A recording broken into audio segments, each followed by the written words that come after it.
এটা হলো আমার বার্থডে গিফট, যেটা কিনা দিয়েছে আমার বেস্টি।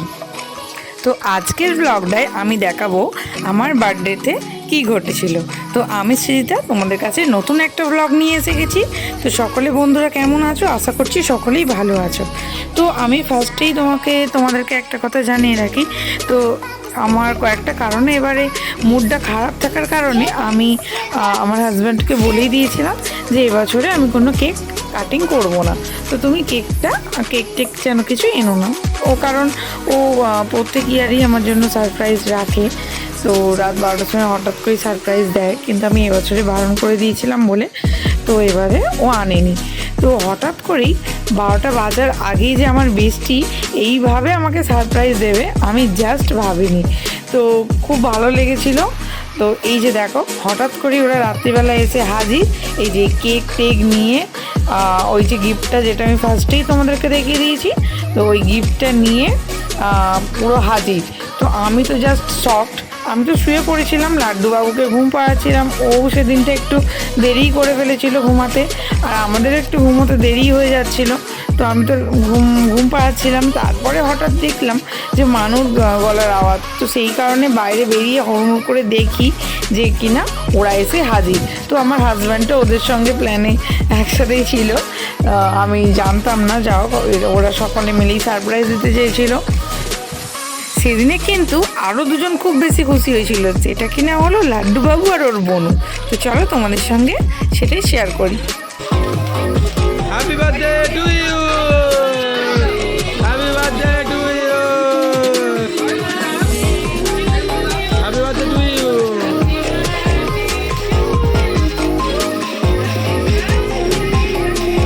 Happy birthday to you. Babai ধর, বাবাই ধর, বাবাই ধর, মানুষ ধরো, বাবাই ধরো, অনেকক্ষণ চলছে এটা।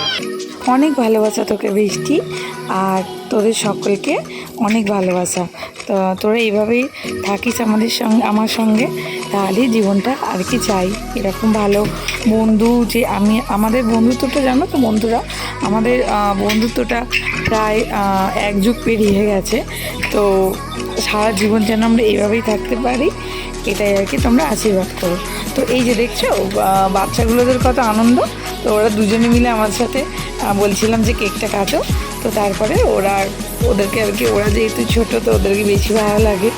তো ওদেরকে একটুখানি প্রথমে খাইয়ে দিয়ে তারপরে একটুখানি আমরাও কেকটা নিয়ে মাখামাখি করে নিয়েছিলাম।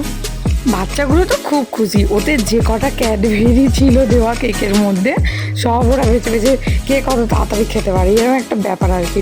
ও টপ করে বেছে বেছে খেয়ে নেয়, তো মানা টপ করে বেছে বেছে খেয়ে নেয়। তো এই করছিল। আর এদিকে আমার মা বাপি যেহেতু রাত হয়ে গেছিলো, শুয়েই পড়েছিল, তো সেই জন্য মশারি খাটানো হয়ে গেছিলো। তারই মধ্যে আমাদের এইসব চলছে।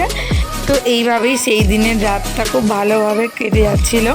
তো বুঝতেই পারিনি সারাটা রাত কীভাবে গল্প করতে করতে কেটে গেছে। তো লাস্টে আমরা ভোরের দিকে কিন্তু রেস্ট নিচ্ছিলাম কিছুক্ষণের জন্য, কিন্তু সারাটা রাত গল্প করতে করতে মজা করতে করতে কীভাবে যে কেটে গেছে জানি না।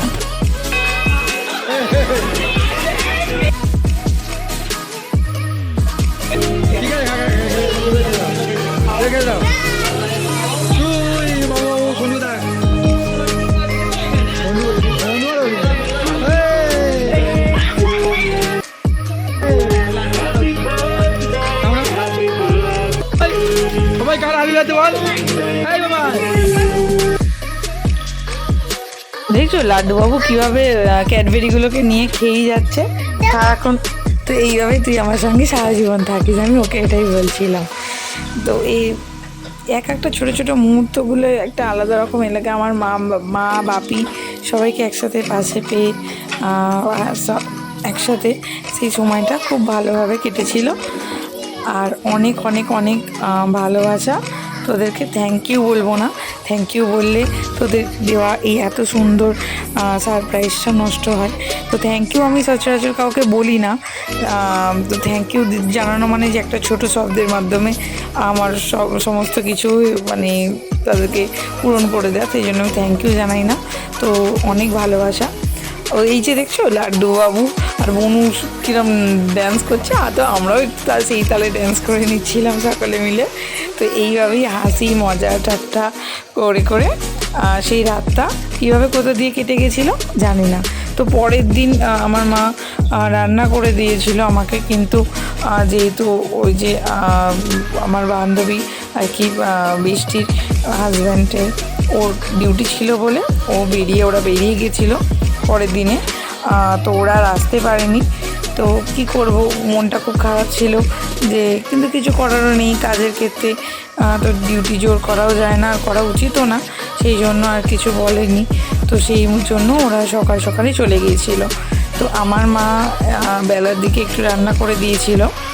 তো এই যে দেখো, তো এবার তারপরে লাড্ডুর বাবুরা ঘুমিয়ে পড়েছিল।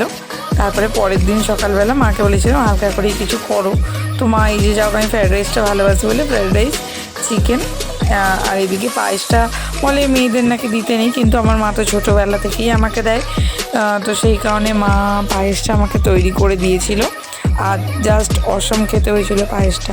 আর তোমাদের এই ব্লগটা কেমন লাগলো জানিও বন্ধুরা, সকলকে ধন্যবাদ।